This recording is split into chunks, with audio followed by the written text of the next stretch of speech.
and welcome here to Talk FCB, and welcome back to the channel, guys. The feeling right now surrounding this club is a very, very good one. We beat Huesca last night, and we are now within 4 points of the top of the league. And in today's video, I'm going to be answering some of your questions following on from last night's display. We're going to be talking about Lionel Messi, about Frenkie de Jong, about Ousmane Dembélé, and there was plenty of questions on Riqui Puig. It's all coming up, guys. Let's get to it. Come on. But I do indeed want to start with Lionel Messi. Where else do you want to start? Because, of course, Messi is now the player who holds the joint highest amount of appearances in Barcelona history, sharing that milestone with Xavi Hernandez. And, of course, Messi will go on and break that record. And it was absolutely brilliant to see him do it last night in style. And I do have to admit, even so far today, I've watched that first goal, I would say there around 10 times. It was an absolutely brilliant goal because he just makes it look so easy. The way he just takes on the opponent there, he's sizing Huesca up. There doesn't even seem to be enough room to get the shot out and actually bend it inside the post, but it's an absolutely wonderful strike, and I think it makes it even better there that it hits the crossbar. Cannons down. Brilliant, brilliant goal. And I do just want to mention there the 2 goals that Messi scored yesterday, both of them outside the box, because I do recall at the start of the season, plenty of rival fans, you know, when Messi was going through maybe a little bit of a difficult spell, they were saying, oh, Messi can only score from penalties now. The end is coming for Messi. He can't score from open play. Well, forget that. He can't just score from open play. His last 3 goals, all of them, have come from outside the box. This man can score from wherever he chooses. And as Messi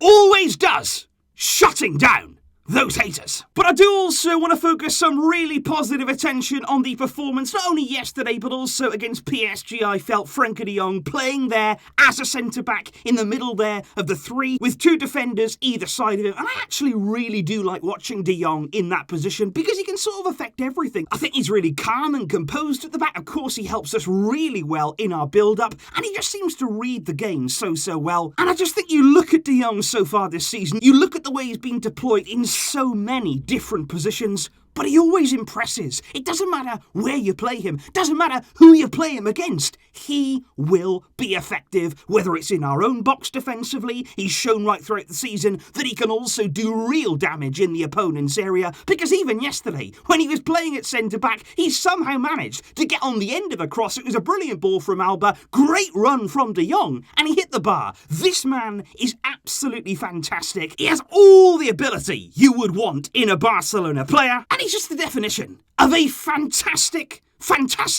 footballer. However, we do indeed now move on to Ousmane Dembélé, and I did receive quite a few questions there on Dembélé, and in particular his performance yesterday, because plenty of people saying, you know, looking at the way that he played yesterday, it wasn't a great game from Dembélé. Has the criticism in the media and from the fans there, has it affected Dembélé, given the chances that, of course, he missed against Paris Saint-Germain? Now, yesterday, I'll admit as well, you know, it wasn't a good game from Dembélé. I think he gave the ball away pretty frequently. He wasn't really a threat. He didn't really cause too many problems to Huesca, and I think, to be honest, when you watch his performance, he was almost playing there within himself. He was almost scared to make a mistake, and when you play like that, you actually end up making more. And I think one moment really that does describe Dembélé's display yesterday was actually in the first half there. Very early in the game, the score was at 0-0, and Dembélé actually received the biggest opening of the game. He found himself there in space, just about to move inside the box. He could easily take on the shot and try and score, but no, he looked to pass to Griezmann. The move completely broke down, and I think that was a sign really of a player who was a bit knocked, who was certainly there feeling the force of that criticism. And I think, to be honest, when you look at that game against PSG, when you look at the chances that Dembélé did miss, as much as we as fans were hurt by that, we were sad about that, the person by far that it would have hurt the most, it would be Dembélé, because he knows in his own mind that he was playing well. He was doing all the right things. He was getting in all the perfect areas. All that was lacking was that finish, and that's the only part that's going to be remembered. And I just think it's important right now that we as fans and also the club get around Dembélé and just say, look, you know, let's wipe the slate clean. We don't want to have this here lingering over us. We don't want to have a hangover here in the games to come. What's happened? It's happened. It's been and gone. Criticism is understandable, but let's not take it too far here. What we have to do now is focus on our title challenge.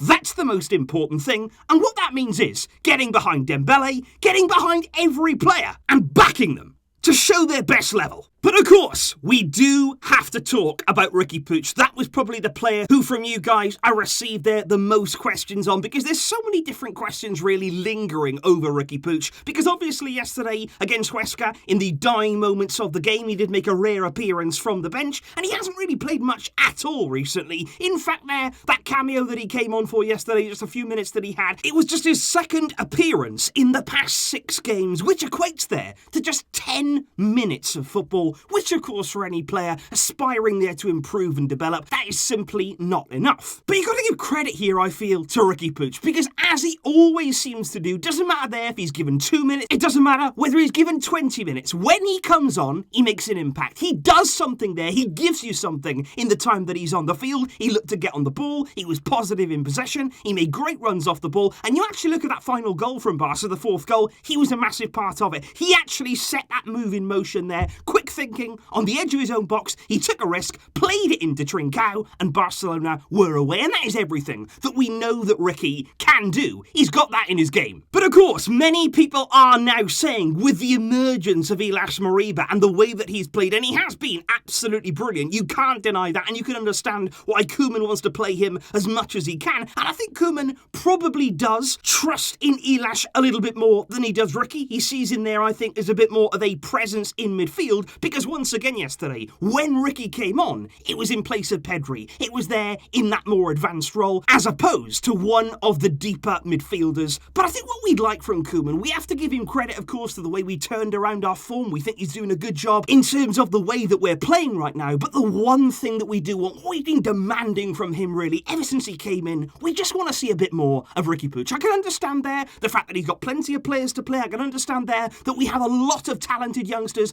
pushing for that kind of role. But look, we all know how well Pedri's doing. We all know here how brilliant he's been and how much Koeman trusts him, and that's all fantastic. But think how many minutes he's played. Think how many times there we've used him right up until the final moments of the game. Would it really hurt there to just give Riqui a few more minutes instead of 5 minutes? You could give him 10, you could give him 15. That in itself would be a big boost to us. He does deserve more. And of course you do wonder, looking ahead to the summer, what does his future hold? What future does Ronald Koeman see for Riqui? And of course the incoming president. They will all be key in that decision. But one thing remains, and only one thing in Riqui Puig's mind. All he wants to do is be a success at this club. And so those right there, guys, are just some thoughts following on from yesterday's performance. Like I say, a very, very important win in the title race. And now, of course, a massive game that we will have coming up this weekend away at Real Sociedad. I'll be bringing you plenty more videos before that game. We're going to be discussing news, transfers, the summer plans, and all of that good stuff. That'll be coming very, very shortly. Thank you indeed, guys, for your support, not only here, but also on More Talk FCB.